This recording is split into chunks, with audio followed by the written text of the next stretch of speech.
राहुल राहुल का ऐसा क्या सपना था जो वह इतना गरीब होने के बाद भी अपने सपने के पीछे पड़ा रहता था। दिन रात ऐसी मेहनत किया करता था कि वह अपने ना ही परिवार को देखता, ना ही अपने पास पड़ोसी को देखता, सिर्फ अपने सपने के पीछे ही पड़ा रहता था। इतना गरीब होने के बाद क्या उसे सपने देखने की जरूरत है?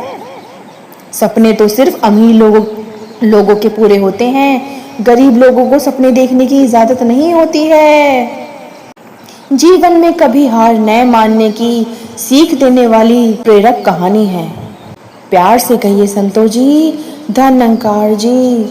आशा करती हूँ आप सभी सतगुरु माता जी के आशीर्वाद से बहुत अच्छे होंगे। दासी आज आपके लिए एक और अच्छी कहानी लेके आई है। आज की कहानी का विषय है मिट्टी के दिए की उड़ान। संतोष जी, क्या गरीबों के सपने पूरे नहीं होते हैं? नहीं संतोष जी, नहीं, ऐसा बिल्कुल नहीं है। ऐसे ही हमें इस कहानी में एक राहुल नाम के लड़के की सपनों की सच्चाई पता चलेगी। तो चलिए संतोष जी, इस कहानी का आनंद लेते हैं और देखते हैं कि क्या गरीब इंसान भी सपने देख सकता है और क्या उसमें हिम्मत होती है अपने सपनों को पूरा करने की। चलिए इस कहानी का आनंद लेते हैं। एक छोटे से गांव में राहुल नाम का एक लड़का रहता था। राहुल के परिवार की आर्थिक स्थिति बहुत खराब थी।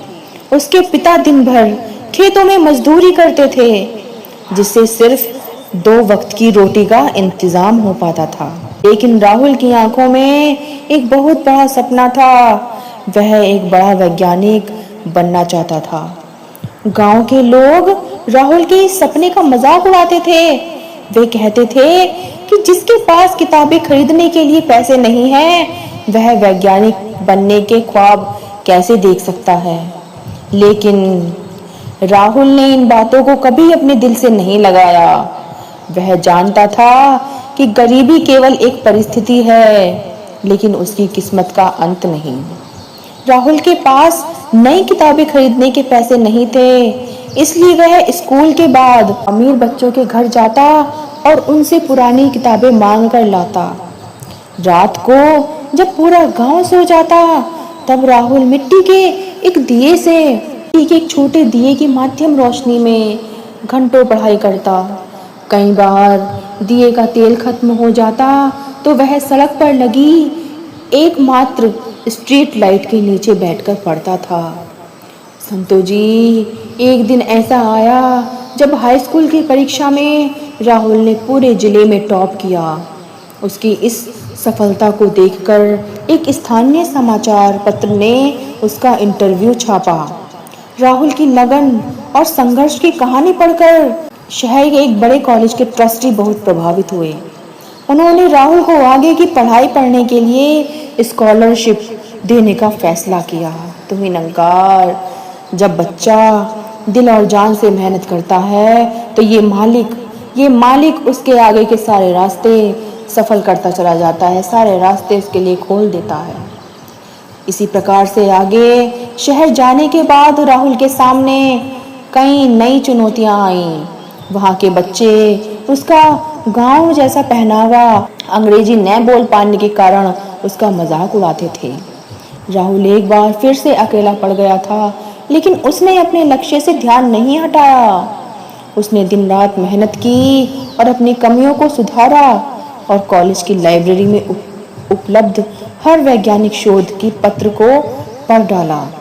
सालों की कड़ी मेहनत, अटूट संकल्प और धैर्य के बल पर राहुल ने अंत में देश के सबसे बड़े अंतरिक्ष अनुसंधान केंद्र में एक वैज्ञानिक के रूप में स्थान प्राप्त किया। कुछ ही वर्षों में उसने एक ऐसे उपग्रह सैटेलाइट के निर्माण में मुख्य भूमिका निभाई जो कम लागत में मौसम की सटीक जानकारी दे सकता था। संतोष जी, कितनी अच्छी बात है।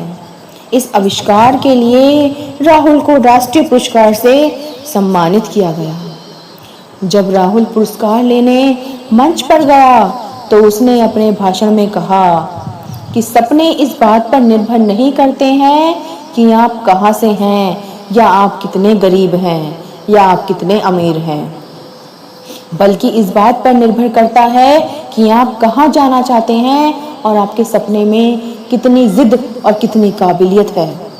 यदि आपके पास कड़ी मेहनत और खुद पर भरोसा करने का साहस है तो मिट्टी के दिए की रोशनी में भी देखे गए सपने अंतरिक्ष तक आपको पहुंचा सकते हैं।